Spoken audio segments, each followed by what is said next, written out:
Olá, pessoal, bom dia para vocês, 7 horas em ponto. Hoje é dia 22 de agosto de 2025, nós estamos começando a última edição da semana do seu Desperta, né? O programa com o qual você sai da cama todo santo dia. E olha, foi uma semana daquelas. A direita brasileira perdeu completamente o rumo, né? O mundo do bolsonarismo caiu. A gente conheceu, por causa da liberação do relatório da Polícia Federal, inclusive certos aspectos da intimidade de uma família cujas relações precisam ser diagnosticadas, porque não é possível que um filho se dirija ao pai da maneira como esse Eduardo Bolsonaro se refere ao Bolsonaro, ainda que o pai seja o Bolsonaro, né? Ainda que os valores dessa família sejam o reflexo disso que a gente viu essa semana. Mas no campo político, isso tudo tem uma repercussão muito grande. E por que foi uma semana muito ruim para o bolsonarismo? Primeiro, porque perderam completamente o rumo. Perderam o mote da defesa da liberdade de expressão, perderam completamente o sentido de uma luta que a cada dia que passa deixa mais claro que seu objetivo é beneficiar um único brasileiro, Jair Messias Bolsonaro, com um processo de anistia que o Congresso brasileiro não quer discutir, que a sociedade brasileira deplora por 7-1, né? De cada 10 brasileiros, 7 são contrários à concessão de anistia e acham que o Bolsonaro está agindo em função da defesa dos seus próprios interesses. Portanto, o bolsonarismo vai mal na articulação política, vai mal junto à opinião pública e, para terminar a semana da direita, o governo ontem conseguiu cravar uma vitória grande lá na Câmara dos Deputados com a aprovação do requerimento de urgência que antecede a votação do projeto de isenção do imposto de renda para quem ganha até R$5 mil por mês. Portanto, é uma semana de ouro, como há muito tempo o governo já não tinha, e para a oposição uma semana terrível, uma quimera, né? Um verdadeiro pesadelo para a direita brasileira, né? E agora está todo mundo aí correndo já atrás de uma definição melhor de quem poderia ser o candidato. O Centrão está querendo cacifar o Tarcísio, mas o Tarcísio também não colabora, né? Ele tem sido um político mirim, faz articulações estranhas e está sempre se colocando em fria. Então esse é o quadro, é assim que nós vamos terminando essa semana, é assim que nós vamos sair para o nosso fim de semana, ainda com a perspectiva de termos a prisão definitiva, a prisão provisória do Bolsonaro, mas em ambiente fechado, não mais na casa dele, porque, como a gente viu, ele não se dobra às medidas coercitivas. Ele espalhou mais de 300 vídeos na internet quando estava proibido pelo ministro Alexandre de Moraes de usar as redes sociais, e as suspeitas agora são mais graves ainda, né? Porque descobriu-se que o Bolsonaro movimentou 44 milhões de reais desde 2023, a maior parte disso em Pix. E agora contra ele há também aí a suspeita de lavagem de dinheiro. Suspeita, aliás, que ronda toda a família dele, movimentações estranhíssimas. Então esses são os temas do nosso Desperta de hoje. Eu espero não intoxicar o seu fígado nesse café da manhã, desta sexta-feira, né? Já preparando aqui o terreno para você descansar no fim de semana. Mas nós já estamos avisados aqui no ICL, olha, não vão tomar todas, porque a qualquer momento a Polícia Federal pode bater lá na casa do Bolsonaro, tá? Então vamos ficar todo mundo sóbrio esse fim de semana. Bom dia, Alex Amorim. Hoje também não é um dia muito bom para os palmeirenses, não, porque o Palmeiras ontem só empatou e o Alex está meio tristão hoje. Vamos dar uma afagada no Alex aqui, porque assim ele não entra em depressão para o fim de semana. O que aconteceu, Alex? Conta para nós. Bom dia. Bom dia, Panunzo. Bom dia, comunidade. Sextamos, finalmente. Ontem, Panunzo, foi um dia muito triste para mim, palmeirense, porque eu perdi a minha noite inteira, das 9h30 até 11h30, assistindo aquele jogo que estavam falando que seria Libertadores. Os caras entraram no sono, parecia que eles tinham comido uma feijoada numa quarta-feira depois do almoço. Tava numa preguiça. Eu fiquei muito triste. Lembrando que eu não assisti o jogo inteiro. Eu fui dormir faltando 40 segundos pro jogo acabar.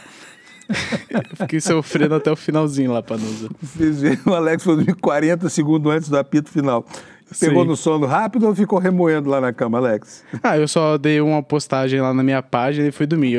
Ontem, por via das dúvidas, eu dormi até que rápido, Panuso. Porque às vezes, quando é jogo importante e tudo, eu fico nervoso, eu vou dormir 00:30, coisa do tipo, pra acordar 4 horas da manhã. É triste. Duro, né? Sim. Bom, eu lamento por você, né? Mas o Palmeiras é isso, aquele time que vai e não chega. Vai e não chega. Ele chega até bem pertinho, mas não rola, né, Alex? Sim. Os palmeirenses estão irritados com o seu time aí. Mas, gente, não vale fazer atentado terrorista também, né? Tá? Eu sei que vocês têm motivo para ficar bravos, mas... E aí, o que acontece? O Palmeiras saiu? Não, Panuso. Eu vou colocar aqui a arte na tela. Ontem, como o Palmeiras ganhou de 4-0 lá em Lima, no Peru, automaticamente o Palmeiras entrou um pouco mais relaxado, já era de se esperar, e foi esse jogo apático 0-0 por conta da vitória elástica no primeiro jogo. Agora o Palmeiras vai enfrentar o River Plate, nas quartas de finais, e lembrando que o Palmeiras, como foi a melhor campanha desde a fase de grupo, sempre decidirá em casa, então o primeiro jogo será na Argentina e o segundo no Allianz Parque, porém não tem data definida e terá após o sorteio da Conmebol, Panuso. Agora me explica como é que o Palmeiras vai lá no Peru, mete 4 e aqui em casa empata um joguinho desse. Então, Panuso, ontem o Abel colocou um esquema novo. O Abel colocou 3 zagueiros, o esquema sempre é 4-4-2 agora. E ontem ele entrou com o Gustavo Gomes, Murilo e Mikael e colocou o Felipe Anderson para fazer a lateral esquerda. Então ontem ele fez isso para testar o time, testar alguns novos jogadores, mas não deu muito certo, tanto que no final ele tentou colocar o Piquerez, o Kelvin, o Aníbal ali no ataque, no meio campo para tentar fazer uma diferença, porém o time estava relaxado e infelizmente a gente teve que ver aquele jogo de bola que aconteceu ontem. O famoso Palmeiras se ferrou, né? Sim, e eu mas queria dar não aqui, totalmente. Queria também expressar a minha tristeza pela minha filha, Vitória, botafoguense, né? Porque 2-0 e aí sim, o Botafogo já era na competição, né, Alex? Sim, Panos, ontem o Demori falou nenhum que ele é mãe de Iná. Eu estou falando hoje que semana passada eu avisei que o resultado aqui no Engenhão foi de 1-0 do Botafogo, foi bem abaixo. E ontem, na altitude, a LDU jogou melhor e conseguiu um resultado de 2-0 e conseguiu a classificação. Aos 80 minutos do segundo tempo teve um jogador expulso, porém não afetou muito o placar e o Botafogo está eliminado dessa fase. E agora teremos LDU e São Paulo pelas quartas de finais, Panuso. Muito bom. Isso para alegria dos vascaínos, né, que são os meus 2 filhos caçulas, e dos flamenguistas também.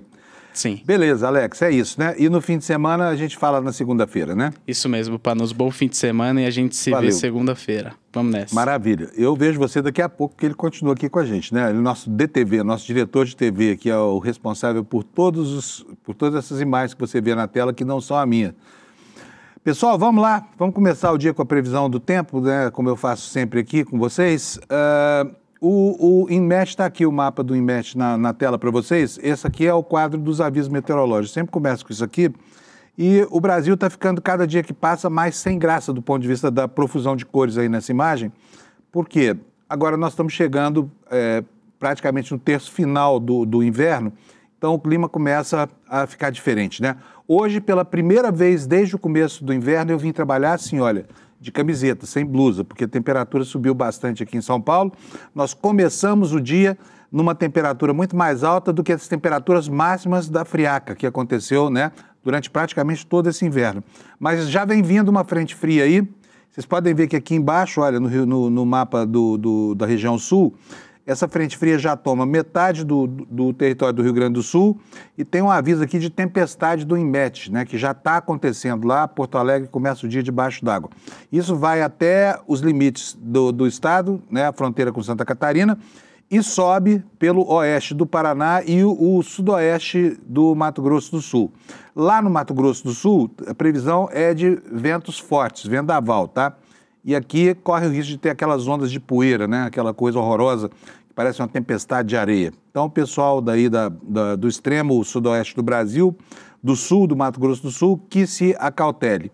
E temos aqui nos estados de Goiás, Tocantins, Distrito Federal, parte leste do Mato Grosso e a parte oeste da região sudeste, subindo pelo interior da região nordeste, baixa umidade do ar, que significa que o pessoal vai sofrer ao longo do dia, especialmente onde as temperaturas são mais altas aí logo depois do almoço, né? Agora, pessoal, vamos aqui para a previsão do tempo nas capitais. Como as temperaturas estão subindo, eu vou aproveitar aqui, vou até aproximar mais aqui o mapa para vocês, só para a gente ver aqui a quantas vai chegar essa temperatura mínima hoje, né? Mesmo com a chegada de uma nova frente fria. Olha só que diferença. Porto Alegre começou o dia com 16, vai até 20. Florianópolis, de 17 a 24. A geladeira do Brasil quebrou, tá? Curitiba, que apresentou temperatura de 3, 4, 5 graus, agora começou o dia com 13 graus e a temperatura vai até 25, então o pessoal vai guardar de novo o casaco lá no baú e botar naftalina, mas não vai durar muito isso não, tá? Porque logo, logo volta o frio aí. Aqui em São Paulo, a mínima foi de 16 graus, um alento, a máxima será de 32, um castigo, a máxima o dobro da mínima, né? E aqui na região serrana de Minas Gerais, olha, indo assim do nordeste de Minas até o sul, onde tem montanha, tem cerração. Então os motoristas que se acautelem. Preciso lembrar aqui que Minas Gerais é o estado com as estradas mais perigosas do país. Então quem está viajando por Minas Gerais deve ter todo cuidado porque o dia começa com cerração, tá bom? Em São Paulo, já falei, 32 a 26, no Rio de Janeiro, temperatura acima dos 30 na hora mais quente do dia, 32 graus, como gostam os cariocas, né? E a mínima também vai fazer com que muita gente hoje saia de casa sem casaco, né? 22 graus. Lá em Vitória, teremos uma variação de 19 até 27, em Belo Horizonte, de 17 a 29, Mato Grosso do Sul, que sofreu bastante com essas ondas de frio, a temperatura mínima na madrugada foi de 22, a máxima será de 35, sem chuva. Sem chuva também em Goiânia e em Brasília. Em Goiânia a temperatura vai de 16 a 34 e em Brasília de 14 a 28. 34, Goiânia já é para devolver a cidade, né? Aquele calorão que faz lá. Olha, e nós teremos aqui em todo o litoral do Nordeste, aqui, olha, desde o Rio Grande do Norte até o sulzinho da Bahia, chuvas hoje, previsão de chuva, pode chover em todos esses lugares aqui, mas a variação, o gradiente térmico não muda, né? Está aí entre 22 e 27, 22 e 26, 22 e 28, tá bom? Pessoal, então esse é a previsão da meteorologia para o Brasil. Sobre o veranico, nós temos aqui, vou pegar uma carona aqui com o site do G1, tem uma matéria aqui na tela dizendo que o veranico atinge o pico nessa sexta-feira no sudeste do centro-oeste e já acusando aí a chegada dessa frente fria, causando temporais no sul. Depois da frente vem o quê? Vem a massa de ar frio e aí as temperaturas tendem a cair, né?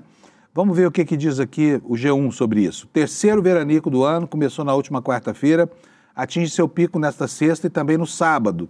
Com isso, algumas capitais do Sudeste e Centro-Oeste vão registrar temperaturas típicas de pleno verão em agosto, com máximas próximas de 35 graus, além de ar muito seco, né?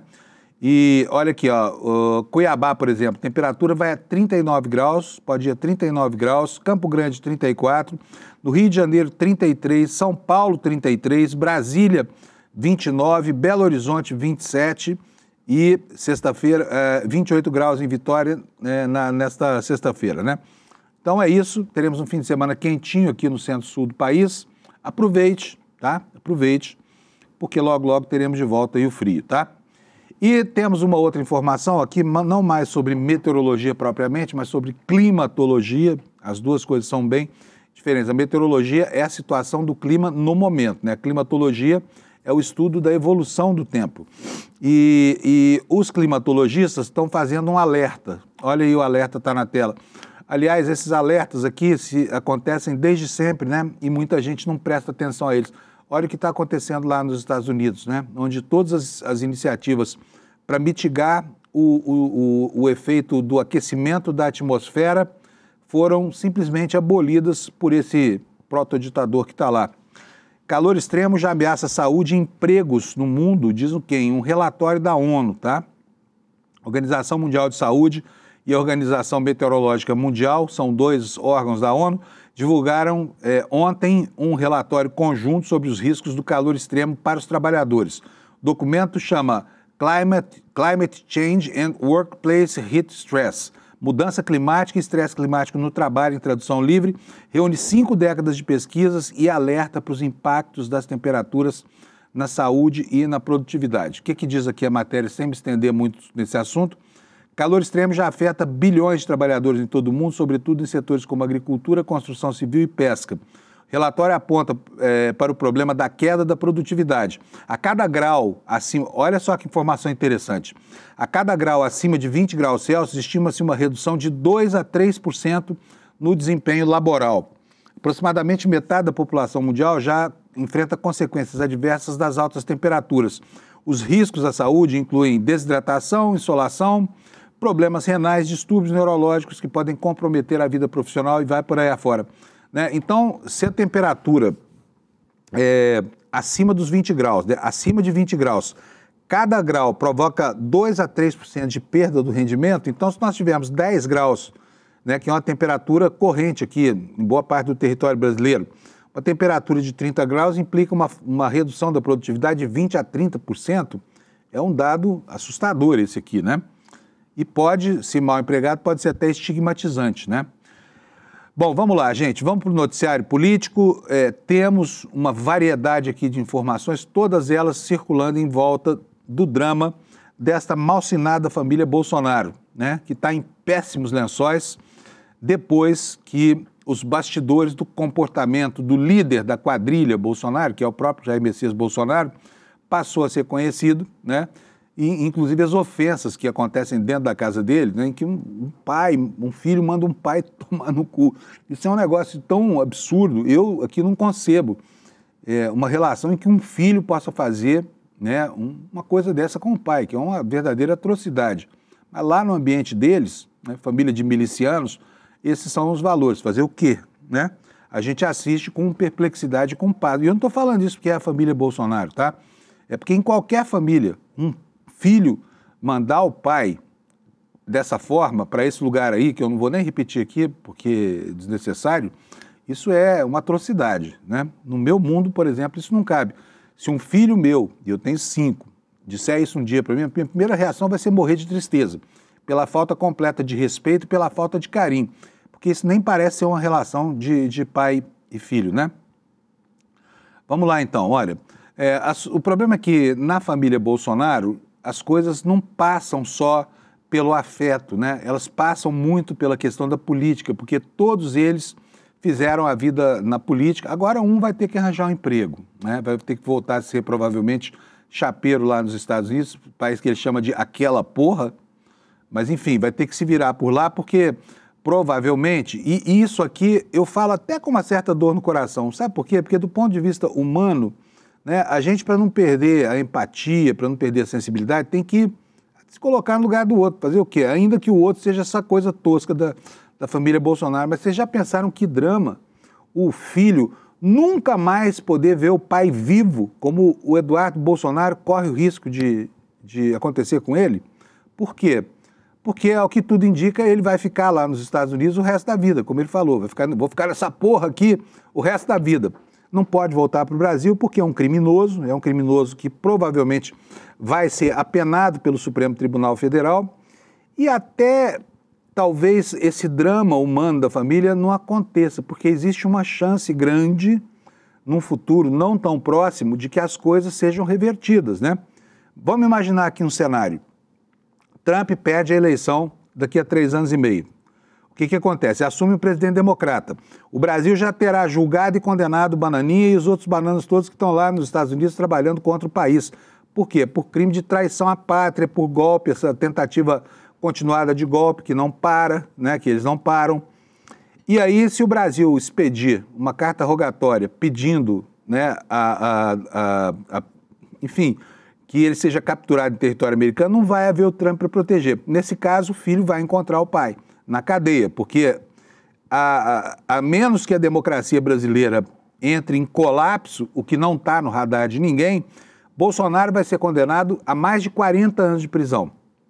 Sendo condenado a 40 anos de prisão, ele vai ter que cumprir pelo menos 1/6 da pena em regime fechado, né? Então, é complicado, vai ficar sem viajar para os Estados Unidos e esse é o drama humano, o filho que não vai poder nunca mais ver o pai. Eu me compadeço disso, embora sejam lá pessoas da família Bolsonaro e a despeito de as relações não ensejarem nenhum afeto, apenas, né, uma negociação política persistente e desrespeitosa entre eles ali.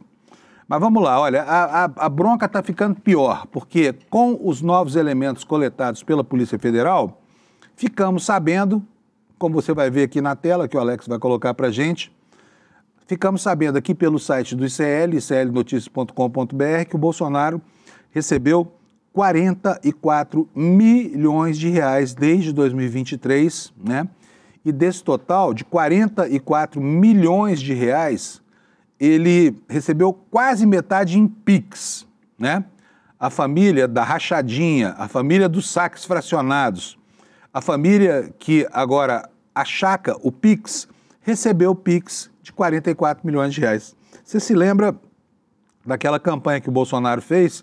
Recebeu 17 milhões em Pix, né? Ninguém sabe quem foi que mandou tanto dinheiro assim para ele, mas agora tudo isso entra no radar da Polícia Federal, tá? E aqui a nossa reportagem afirma que há indícios de lavagem de dinheiro e de outros ilícitos penais por parte do ex-presidente e também desse filhote estranho dele, o Eduardo Bolsonaro. A matéria é da Folha Press, assinada pela Renata Galfi e pelo José Marques. A Folha Press é uma agência que o ICL Notícias assina. E o que é que diz a reportagem? Jair Bolsonaro, do PL, recebeu cerca de 44 milhões e 300 mil reais nas contas bancárias de março de 2023 a junho de 2025, é o que apontam os dados de análise da Polícia Federal juntados ao inquérito sobre as suspeitas de obstrução de julgamento da trama golpista, aquele documento que a gente, com pasmo, conheceu ontem, né? E documentos que levaram ao indiciamento do ex-presidente e do filhote dele, aquele sujeito estranho, Eduardo Bolsonaro, análise baseada em informações do COAF. A maior parte desse valor se concentra em apenas um ano. Foi de março de 23 a fevereiro de 24, quando o ex-presidente recebeu pouco mais de 30 milhões de reais. Já segundo o segundo maior montante recebido foi de 20 de dezembro de 2024 a 5 de junho desse ano, 11 milhões e 100 mil reais. Chove dinheiro na conta desses Bolsonaro, né? Chove dinheiro. Olha, ao todo, no período de quase 2 anos, 20 milhões e 700 mil reais recebidos foram provenientes de transações em Pix, sendo que cerca de 19,3 milhões foram enviados de março de 2023 a fevereiro de 2024. Eu não me lembro bem, mas eu acho que esse é o período da campanha do Pix que ele fez, né? Enquanto o montante recebido do PL em todo o período, segundo esses dados, foi de 1 milhão e 100 mil reais. Portanto, nós tivemos aí pouco mais de um ano e meio, 1 milhão e 100 mil reais que poderiam corresponder ao salário que ele ganha lá do PL. Em meados de 2023, aliás, fizeram uma campanha para arrecadar dinheiro para Bolsonaro pagar multas e advogados, o que gerou uma onda de doações em Pix. O relatório da PF só relata os recebimentos, mas não cita a campanha. O órgão diz que há suspeitas de indícios de lavagem de dinheiro e de outros ilícitos penais por parte do ex-presidente e também de Eduardo Bolsonaro. A defesa de Bolsonaro não se manifestou, Eduardo Bolsonaro não foi localizado para comentar. E em relação ao indiciamento, a defesa do ex-presidente afirmou ontem que recebeu a notícia com surpresa e que jamais houve o descumprimento de qualquer medida cautelar previamente imposta pelo Supremo Tribunal Federal. Já Eduardo chamou em nota na noite de quarta de crime absolutamente delirante os apontamentos que resultaram no indiciamento, né? Então tá aí, olha, a informação, mas complementando aqui, né, 19 milhões e 300 mil reais em Pix, segundo a análise da PF, foi identificado como parte envolvida nas comunicações reportadas por unidades de inteligência financeira ao COAF, é muita grana, o COAF identificou, e ainda de acordo com a investigação, essas operações financeiras com suspeita de lavagem de dinheiro e outros ilícitos nas contas de Bolsonaro ocorreram entre 1º de março e 5 de junho, entre 1º de março de 2023 e 5 de junho de 2025, portanto são 26 meses, né? 26 meses. Já o PL, partido de Bolsonaro, que aparece como principal pagador nesse período de um ano, transferiu um montante de R$ 291.700 a Bolsonaro. Os maiores gastos, por sua vez, foram feitos com advogados do ex-presidente no valor de R$ 6.800.000. Está aí a vida financeira, mais uma vez. Quem gosta dessas contabilidades é a Juliana Dalpiva, né? Que a vida inteira perseguiu aqui, jornalisticamente falando, os negócios dessa família encrencada. E cada dia que passa, mais encrencada, família Bolsonaro. Daqui a pouco, no N1, certamente vocês vão vê-la falando sobre esses valores aqui. Ela que mapeou, inclusive, todo o patrimônio imobiliário dessa família e descobriu que dezenas de imóveis foram comprados por essa família, né, entre mais de 100 e tantos, acho que 107 imóveis, que foram comprados e pagos com dinheiro vivo, né, em transações muito estranhas, de uma família que tem como única fonte de renda a política, né? Todos são políticos. E é de lá que sai o dinheiro deles, direto ou indiretamente. Não se sabe qual é, mas vamos saber, né? Aqui temos outra vez, aqui, olha, agora sobre o Eduardo Bolsonaro, a informação, né, de que o COAF também está de olho nele, tá? COAF suspeita de lavagem de dinheiro em transferências de Eduardo. Um relatório do COAF identificou suspeitas de lavagem de dinheiro e operações financeiras de Eduardo Bolsonaro.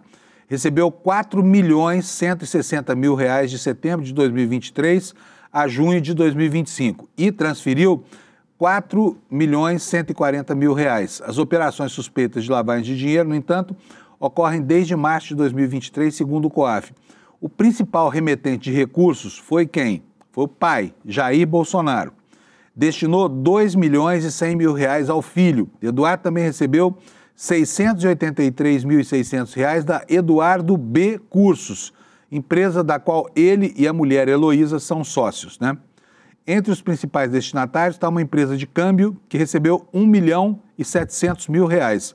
Heloísa recebeu R$ 212.300. O relatório do COAF foi incluído no inquérito da Polícia Federal. Bolsonaro e filho foram indiciados pelos crimes de coação no curso de processo, tentativa de abolição violenta do Estado Democrático de Direito. O relatório final foi enviado ao Supremo, ou será enviado ao Supremo agora, né, na sexta-feira. O documento apresenta comunicações financeiras suspeitas de lavagem de dinheiro e outros ilícitos e diz o seguinte: fica a cargo da autoridade policial solicitar novas pesquisas caso entenda necessário, bem como avaliação sobre posteriores diligências relacionadas, é o que diz esse relatório, tá?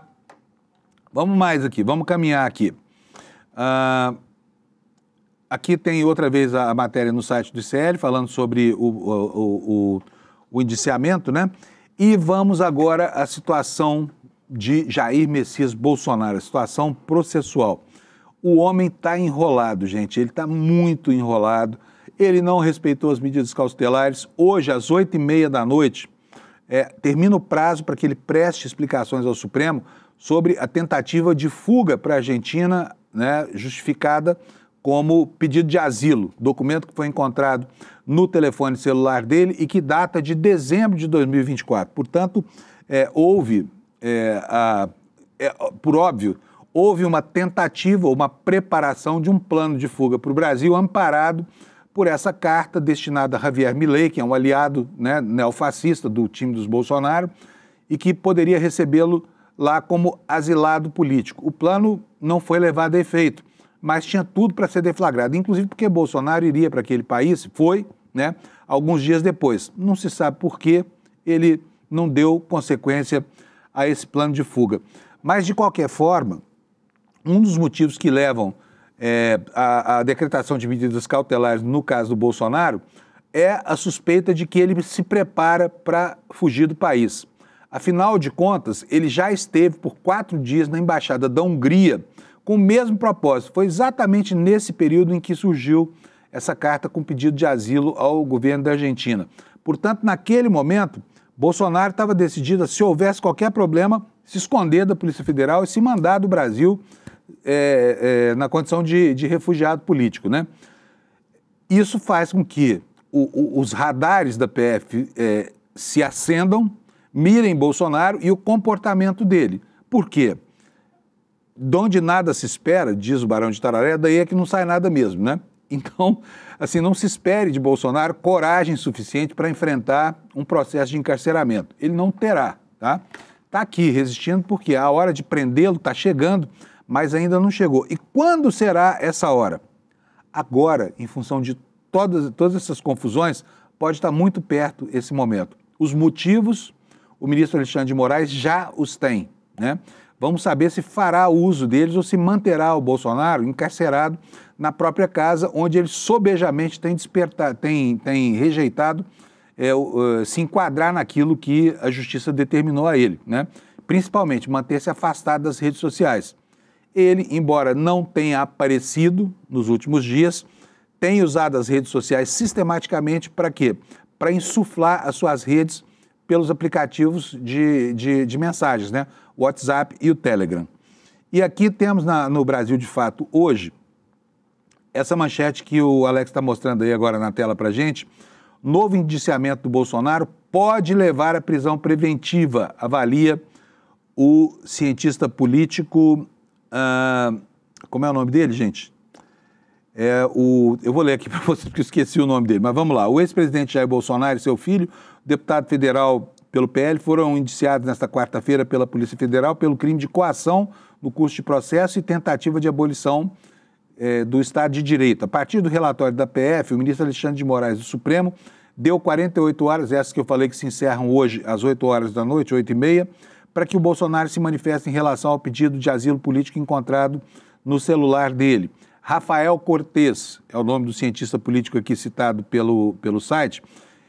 Para ele, o novo indiciamento do ex-presidente pode se transformar em um pedido de prisão preventiva. O que diz o Rafael?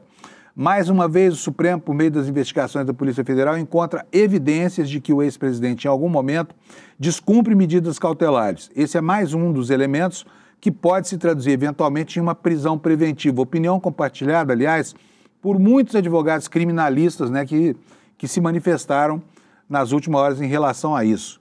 E entre eles, por exemplo, o juiz Walter Maierovitch, né, que tem dito que os motivos estão dados. Portanto, agora é saber se convém ao Alexandre de Moraes engaiolar este pássaro gordo ou mantê-lo onde está, na sua gaiola de ouro privada, né? Mas está chegando a hora. Então, esse fim de semana pode ser emocionante para a família do Bolsonaro e para nós também aqui, que já estamos preparados aqui para a qualquer momento sair, né? Enfim, do prazer do nosso fim de semana para vir para a labuta aqui, porque a Polícia Federal pode efetivamente bater na porta da casa do Bolsonaro a qualquer momento, tá? Isso não acontecerá até o final do dia de hoje, porque é o prazo para ele apresentar as justificativas para o seu péssimo comportamento ao ministro Alexandre de Moraes. Mas a partir daí pode acontecer a qualquer momento, inclusive no fim de semana, tá? E os preparativos para isso já estão feitos. Os preparativos para isso já estão feitos. Veja só outra manchete aqui na capa do nosso site do ICL. Também você vai encontrar em todos os jornais de hoje, essa mesma informação, a de que o Bolsonaro já tem o seu ninho dentro do prédio da Polícia Federal em Brasília, no setor policial sul. Já fizeram, e já faz algum tempo, hein? Informação que só foi conhecida agora, mas que diz respeito a algo que já vinha sendo preparado. Por quê? Porque a possibilidade de ter que levar o Bolsonaro para essa cela especial, ela tem aparecido e tem sido reiterada a cada dia, né? Então, segundo informações da CNN, ontem em primeira mão, a PF preparou um espaço no térreo da Superintendência da PF do Distrito Federal para receber o senhor Jair Messias Bolsonaro, que logo, logo estará lá descansando, né, sob a guarda da Polícia Federal. A matéria diz o seguinte: a PF já tem uma cela especial temporária pronta para o caso de prisão em regime fechado do presidente Jair Bolsonaro, que atualmente cumpre recolhimento domiciliar. Informação foi dada pela jornalista Débora Bergamasco e também Jonas Maia, da CNN Brasil. Segundo informações das jornalistas, a PF preparou um espaço no térreo da Superintendência no Distrito Federal, localizado no setor policial sul de Brasília. Esse local é uma sala improvisada, tem banheiro reservado, tem cama, mesa de trabalho, cadeira e televisão. O ex-presidente Fernando Collor de Mello ficou temporariamente preso em uma sala especial como cela preparada para Bolsonaro em Maceió. Era a sala do diretor do presídio estadual. A cela de Bolsonaro, já ganhou até apelido, né? A cela do Bolsonaro, como vem sendo chamada por policiais do DF, é para custódia individual e pode ser ocupada, inclusive, por outras autoridades, viu? Vocês aí, bolsonaristas que estão encrencados com a justiça, tem um espacinho ali para vocês, tem um cafofo pronto, ali na Superintendência da PF em Brasília, tá? Espaço montado há mais de 3 meses, para ser usado para receber ali qualquer autoridade eventualmente presa, inclusive o Bolsonaro. Segundo a matéria da CNN, os delegados avaliam possibilidades caso o Supremo determine a medida de prisão fechada. Com isso, haveria alternativas de prisão militar, já que Bolsonaro é do Exército, em um batalhão da Polícia Militar do DF, como foi o caso, por exemplo, do ex-ministro Anderson Torres, ou então lá na própria Superintendência da PF. Se essa terceira possibilidade for concretizada, então a cela especial já está prontinha para o cumprimento do mandato. Bolsonaro, fique tranquilo, né? Você só vai mudar um pouco de endereço, vai sair da sua casa lá no Jardim Botânico em Brasília e vai para a Superintendência da Polícia Federal, onde ficará recolhido aos costumes, se o seu mau comportamento der ao ministro Alexandre de Moraes razão para te trancar de uma vez por todas, tá bom? Enquanto isso, né, a perspectiva de prisão, os acontecimentos deletérios para esse grupo político dessa semana estão provocando uma correria, eu diria até um barata voa na política pelo lado da direita. Por quê? Porque os partidos que são bolsonaristas declarados e bolsonaristas enrustidos estão tentando antecipar a nomeação, a unção do governador de São Paulo, Tarcísio de Freitas, como o candidato deles, coisa que o Bolsonaro tem impedido, né? E os filhos também têm impedido, especialmente o Eduardo, do jeito deles, até com muita grosseria, né? E está aqui a informação na Folha de São Paulo de hoje, de que o Centrão e a direita, olha, estão correndo para consolidar o Tarcísio, para conter o clã Bolsonaro, que já virou um problema para a direita brasileira, e disputar uma vice, né? Revelação de conversa pela PF é vista como desgaste para a família e fator para elevar a pressão por unidade. Eu vou ler aqui para vocês. O indiciamento e a divulgação da troca de mensagens entre Jair Bolsonaro e o filho, Eduardo, foram vistos por integrantes do Centrão e partidos de direita como uma janela para ampliar a pressão por unidade em torno de uma candidatura presidencial de Tarcísio Freitas, do Republicano, o que inclui a definição do vice na chapa.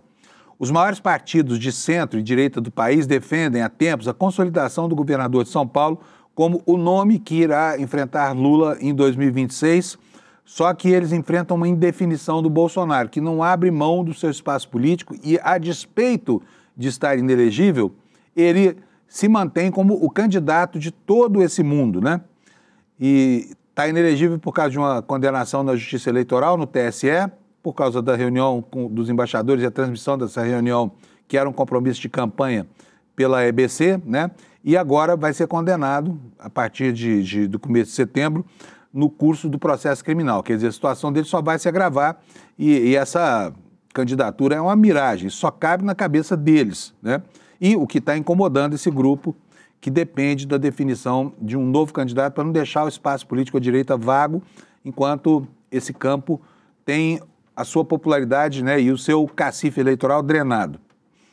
A matéria prossegue aqui. Mais do que o indiciamento por suposta tentativa de obstruir esse processo, a troca de mensagens entre Eduardo e o pai indica divergências em relação à atuação política da família e uma forte desconfiança por parte do deputado em relação a Tarcísio, que provocou reações entre os expoentes do mundo político do centro à direita neste dia de quinta-feira, ontem.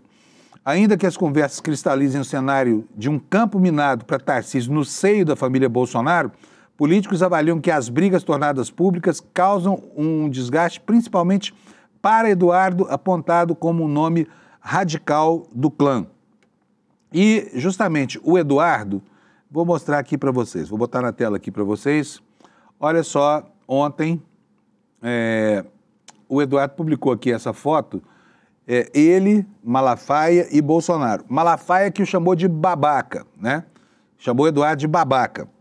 E nessa foto, esse braço verde que você está vendo aí à direita de tudo é do Tarcísio, tá? Estavam os quatro em cima de um caminhão, então ele cortou a foto do Tarcísio, deixou só o cotovelo do Tarcísio aí e botou ele, Malafaia e Bolsonaro, tirando o Tarcísio da foto, que é mais uma manifestação, né, de incômodo deste ser, Eduardo Bolsonaro, com relação ao governador de São Paulo aqui, que quer porque quer consolidar a sua candidatura. Mas a mensagem era dirigida ao Silas Malafaia, né, que chamou o Eduardo de babaca, né, xingou de tudo quanto é nome. O Eduardo fala o seguinte, olha, tamo junto, pastor Malafaia, o mundo está vendo essa perseguição ao líder religioso. O curioso é que eles querem mesmo transformar, né, a verborragia do Malafaia em algo afeta a questão religiosa, que não é óbvio que não é, até porque o Malafaia pode até se dizer um líder religioso, mas ele nem lembra da existência de Jesus, de Deus, ele não cita o Velho Testamento, não cita o Novo, no máximo fala aquilo que até eu, que sou ateu, falo, vou rezar para que tudo dê certo, tá? Vou rezar por vocês, que isso não significa necessariamente fazer, né, um gesto de de inflexão religiosa, nada disso. É apenas uma expressão popular, como eu disse, até ateus como eu usam essas expressões aqui. No mais, toda a peroração, toda a verborragia, toda a retórica deste ser é uma... Você está vendo aí, o Alex, a minha página, não? Deixa eu ver. Então tá, bota aí de novo. Isso é. Toda essa verborragia, ela nasce do quê? Nasce da atuação política de um homem que usa a capa de líder religioso com dois propósitos apenas. Um, tirar dinheiro de pobre, que é o ofício desse pastor Malafaia. Dois, justificar coisas como, por exemplo, né, o discurso de ódio que ele faz, um discurso verborrágico, um discurso pesado, carregado, a partir da perspectiva religiosa. Não há nenhuma conexão, né? E o terceiro é aí se firmar como, né, o Richelieu, o cardeal Richelieu do bolsonarismo e manter o controle sobre esse que ele parece tutelar, que é o Bolsonaro, né? Porque ali há uma relação de tutela mesmo, de relação visivelmente de tutela. Tira da tela para mim, obrigado, Alex, que eu quero voltar aqui para a minha página de notícias. O noticiário hoje está cheio, né? Gente, isso aqui é algo que vai te deixar muito revoltado, sabe? O Banco do Brasil bloqueou o cartão do ministro Alexandre de Moraes. O Banco do Brasil, tá? Depois da decisão do Flávio Dino, está aqui no jornal Valor Econômico. É um jornal que eu busco sempre para mostrar o que acontece lá do outro lado, porque esse aqui é o jornal da Faria Lima, tá? É o jornal dos banqueiros do Brasil e de todos os rentistas. E é um jornal que tem noticiado de maneira bastante correta o que está acontecendo, tá? É nele que sai a informação de que o Banco do Brasil bloqueou o cartão de crédito do Alexandre de Moraes por causa dessa malsinada Lei Magnitsky, né? A matéria não esclarece que bandeira que era, mas o Brasil tem basicamente duas bandeiras que são Visa e Mastercard. Era uma dessas duas aqui. Então fala aqui, não está clara a bandeira, mas o banco teria oferecido um novo cartão com a marca Elo, né? A bandeira seria Elo. Essa bandeira não tem relação, não é uma empresa americana, né? Então, tá aqui, olha, o banco cancelou o cartão com a bandeira americana e ofereceu outro do sistema Elo. E o que nos diz aqui a reportagem do Valor?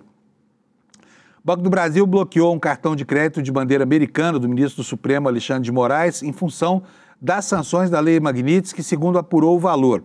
Não está clara qual a bandeira, mas a ele teria sido oferecido um cartão novo da marca Elo, já que a bandeira brasileira, que é controlada por Banco do Brasil, Bradesco e Caixa, não tem operações nos Estados Unidos.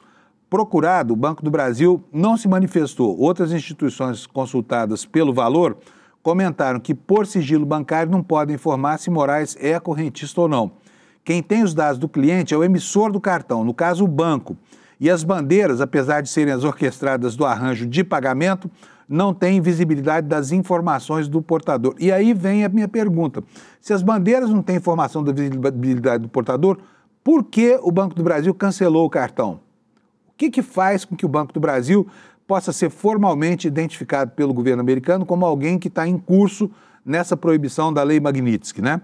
E justamente, gente, o Banco do Brasil, o primeiro banco, não sei se o Xandão tem conta no Bradesco, no Santander, nem é da minha conta saber isso, mas não há informação de que ele tenha tido cartão bloqueado em nenhum desses outros bancos aqui. Então, olha, o Banco do Brasil, às vezes a gente fica surpreso com o comportamento dessa gente, né? A despeito de haver a decisão de um ministro da Suprema Corte, o banco foi lá e simplesmente bloqueou o cartão do Xandão. Fica aqui a minha pergunta. Como é que ele vai fazer compra na Shopee agora, minha gente? Né? Como é que, se for para a Europa, ele vai pagar as contas de viagem dele por lá, usando que bandeira? Né? E isso tudo está tomando contorno de uma situação que nos indica claramente que o Brasil precisa livrar-se e livrar também os brasileiros do risco de serem enquadrados por vontade de um imperador lá de longe, que não sabe nada daqui, né? Como alguém que comete crimes terríveis contra a humanidade, contra direitos humanos, caso que, evidentemente, todo mundo sabe que não é o do Xandão. E ainda assim, instituições como o Banco do Brasil se dobram a essa nova forma de coação, né, que acontece a partir dos Estados Unidos, né? A matéria do Valor informa também, olha, que ontem os CEOs de grandes bancos que estiveram presentes em um evento em São Paulo, olha, Mário Leão do Santander, Roberto Salute, do BTG, Milton Maluli, filho do Itaú, não quiseram comentar os desdobramentos da Lei Magnitsky. Os bancos estão, na miúda, né, na moita. Ainda assim, houve algumas declarações que poderiam ser interpretadas como indiretas nas falas dos banqueiros. Malui afirmou que o setor financeiro é uma das fortalezas que o Brasil tem e de que, como todo bom ativo, ele precisa ser bem cuidado.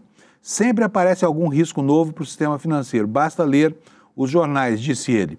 A informação de que um banco brasileiro havia bloqueado o cartão de Moraes foi publicada em primeiro pela Folha de São Paulo, sem especificar qual era a instituição. Mas é terrível ver isso acontecer, não é não, gente?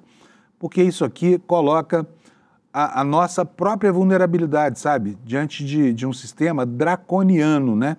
Que de lá de longe, lá do hemisfério norte, começa a tutelar as nossas comprinhas da Shopee, né? Que absurdo.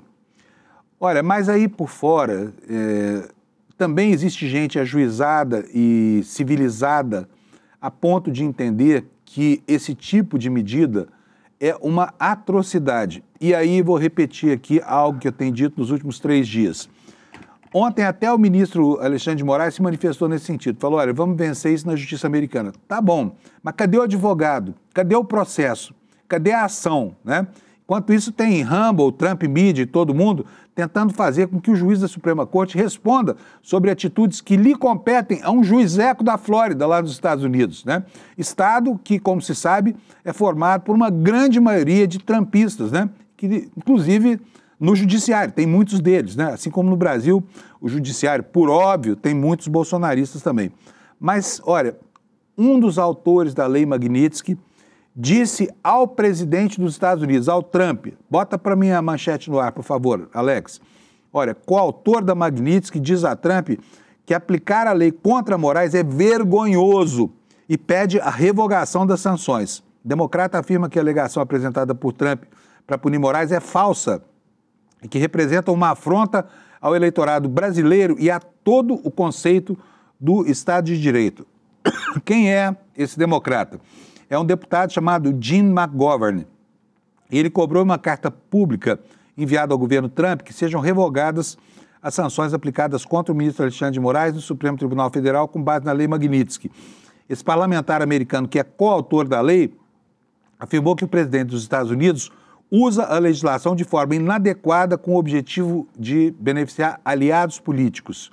Ele diz o seguinte, aqui é uma declaração entre aspas, é, portanto, vergonhoso que o governo Trump tenha imposto sanções GLOMAG, né, a sigla pela qual é conhecida a Lei Magnitsky lá, de maneira contrária ao seu propósito, mirando os esforços do judiciário brasileiro para defender as instituições democráticas e manter o Estado de Direito. A carta foi encaminhada nesta quarta-feira, anteontem, ao secretário do Tesouro Scott Bessent e ao secretário de Estado Marco Rubio. Vou contextualizar aqui. Scott Bessent é aquele sujeito que marcou para quarta-feira da semana retrasada uma reunião por videoconferência com Haddad e na antevéspera mandou dizer que não tinha mais agenda para ele. Em compensação, no mesmo dia, recebeu quem? Os conspiradores, Paulo Figueiredo e Eduardo Bananinha, no mesmo horário que estava reservado para o ministro Haddad. E o Marco Rubio é esse filho de cubanos americanos que parece ter ódio da América Latina e nos trata aqui como se nós fôssemos o quintal do planeta, né? A troca de farpas continua. O Lula pediu ontem, lá quando participava no interior de São Paulo de uma cerimônia de entrega de unidades odontológicas, ele falou para o Trump assim, não dê palpite, não meta seu nariz aqui. Está aí na capa também, mais uma vez, do Valor Econômico, né?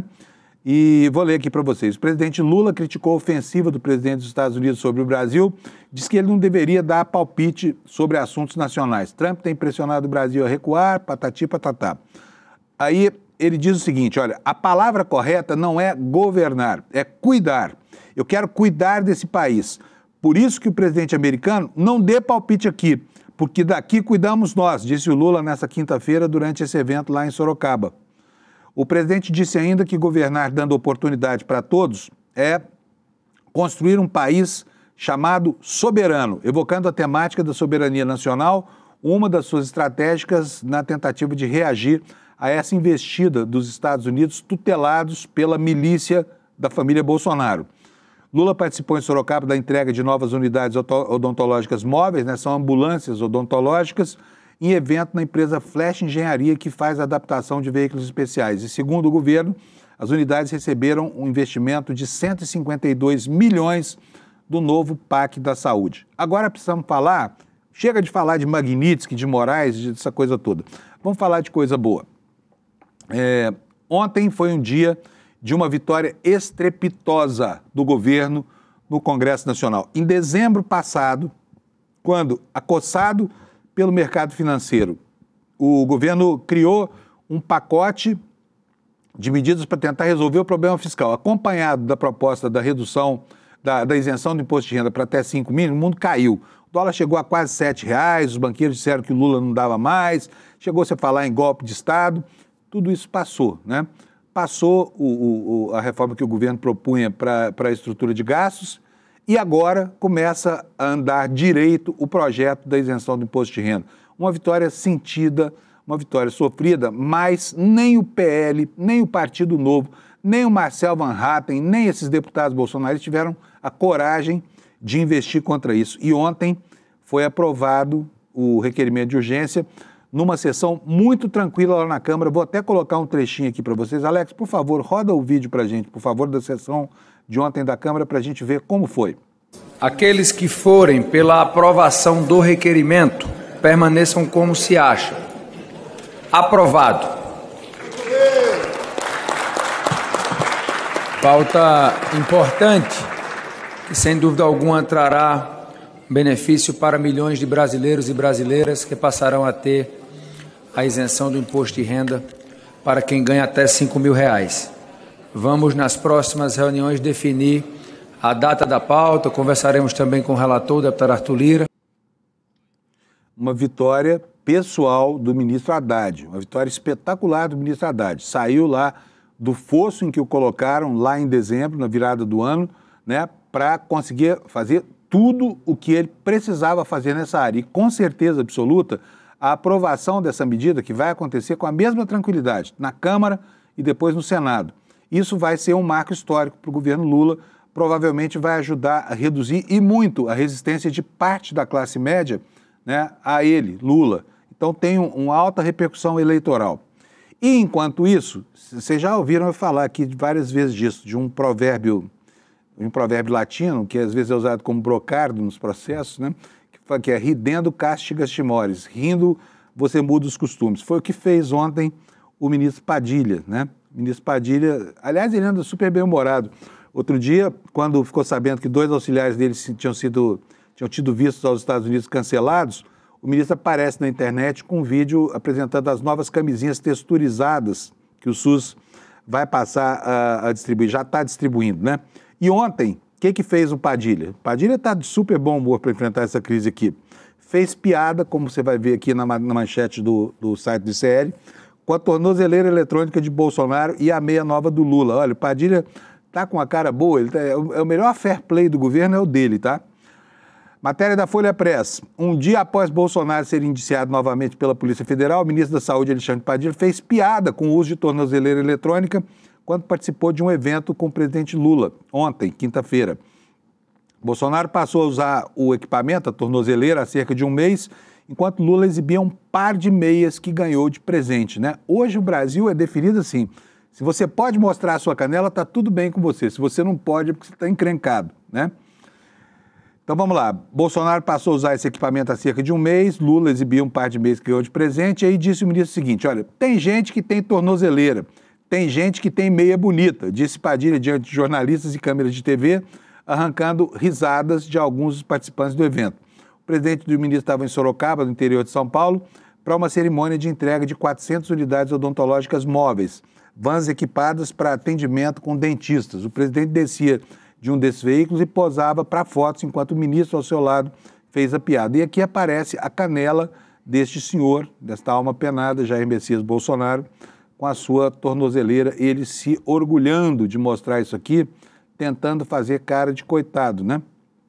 Gente, ainda sobre a questão da redução do imposto de renda, um dado importante é que os mais ricos vão começar a pagar alguma coisa de imposto de renda, vão começar a pagar até 10%, enquanto o humilde do trabalhador de classe média vai continuar pagando, se ganhar acima de R$ 7.350, 27,5%. É uma diferença incrível.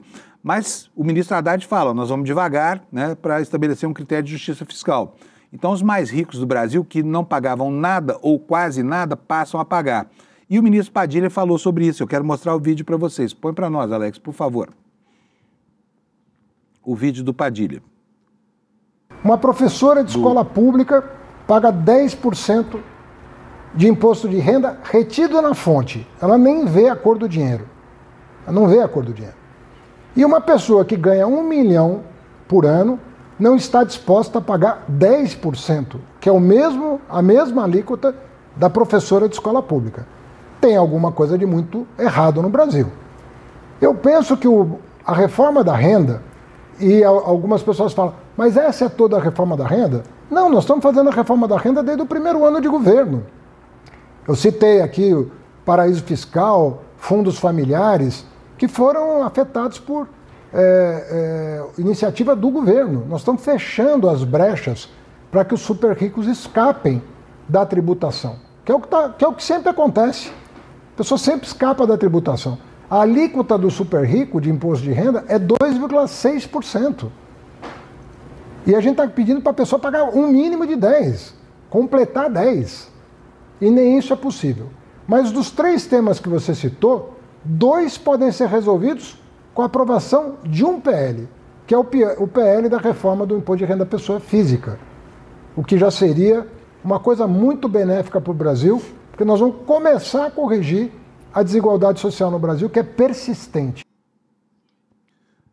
O ministro Haddad tem cravado vitória. Olha, aguenta um rojão impressionante, né? Ele, durante muitos meses, esteve na Berlinda, as pessoas apostando que ele não ia aguentar a pressão, parecia tão desprestigiado lá no Palácio do Planalto, mas não, renasceu, está aí vivo, né? E se precisar do seu cacife político aí para representar o campo progressista na eleição, digamos assim, essa reputação está pronta para ele, né? Porque são realmente conquistas importantes que ele vem construindo devagarzinho, muito devagarzinho mesmo, né? A questão é o Banco Central, e a propósito disso, o meu amigo Zé Carlos Mimimi me cobra todo dia aqui, eu preciso dizer para vocês que aquele projeto chamado PEC 65 de 2023, que pretendia dar uma suposta autonomia financeira e autonomia administrativa ao Banco Central, está praticamente morto. Já não vai mais. Esse projeto preocupava muito, por quê? Porque o Galípolo tinha defendido a transformação do Banco Central do Brasil, vinha defendendo como uma autarquia privada, né? E isso daria muito mais autonomia do que o Banco Central já tem e poderia colocar em risco até mesmo os PIX, né? Mas ontem o governo acabou com a farra, mandou dizer que não tem essa história de mais autonomia para o Banco Central e no ambiente da Comissão de Constituição e Justiça mesmo, o assunto foi sepultado, né? Esperamos que esse assunto não volte à baila, porque primeiro não é hora de discutir mais autonomia para o Banco Central, é hora de discutir uma maneira de levar o Banco Central a reduzir os juros para que o Brasil possa começar a caminhar, né, ter de volta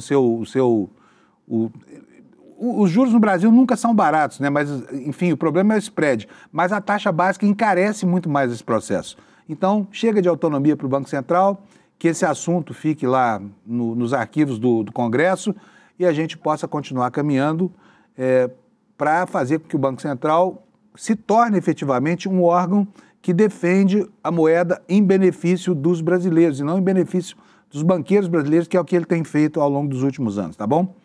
Galera, seguinte, estamos indo para o fim de semana, tá? O programa está acabando. Vou mais uma vez convidar vocês, não deixe de assistir isto aqui, Como Salvar as Democracias, uma aula magna dada pelo Daniel Ziblatt, professor de Harvard. Vou até mostrar aqui no telão, aqui, ó. Como salvar as democracias, né? Aprenda a reconhecer os sinais de que uma democracia está sendo destruída e o que fazer antes que seja tarde demais. Muito importante. Como eu falo aqui para vocês, esse é um livro referencial e você precisa assistir essa palestra. Vai ser no dia 28, né? No próximo domingo, não esse agora, no próximo domingo. E você se prepare aí, se quiser agendar no seu computador aí ou no seu telefone celular um lembrete disso, olha, é só pegar seu convite aqui no despertaicl.com.br, tá bom? Simplesinho, fácil, rápido, sem frescura, sem demora e para todo mundo, para quem é assinante do ICL, para quem não é assinante, para quem faz parte da nossa comunidade, para quem só quer se informar melhor, porque essa, afinal de contas, é uma função pétrea da qual o ICL não abre mão, tá bom? Bom dia para você, bom fim de semana, olha o toque, toque, toque aí, fique atento, você pode escutar aquela musiquinha do Plantão da Globo, tá bom? Então, uma boa sexta-feira para você, bom descanso. No fim de semana a gente se encontra aqui na segunda às 7 para ver o que sobrou do mundo depois do fim de semana. Bye, bye, tchau. Em 2024, milhares de pessoas de todo o Brasil se reuniram para um encontro memorável.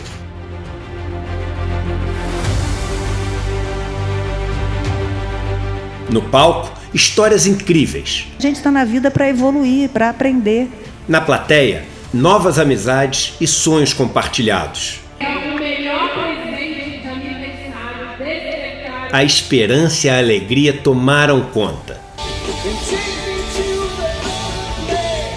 Vimos que um país mais justo, consciente e humano é possível. Vocês, espectadores, hoje são os protagonistas desse evento incrível e que desperta. Provamos que o conhecimento liberta e o coletivo transforma. Que a gente veio pra cá pra... Nós não precisamos ser médio, nós podemos ser grande, mas nós precisamos sonhar junto para ser grande. Mas esse foi só o nosso primeiro passo. Em 2025, o despertar volta ainda mais incrível, mais necessário, mais revolucionário, mais ICL do que nunca. Estaremos juntos para enfrentar um dos momentos mais difíceis de nossa geração. Chegou a hora de pôr a mão na massa, conspirar e agir, de se unir a milhares de pessoas que acreditam que chegou a hora da mudança e que ela só depende de nós. Despertar 2025. A revolução necessária. Vive esse encontro histórico com toda a comunidade ICL.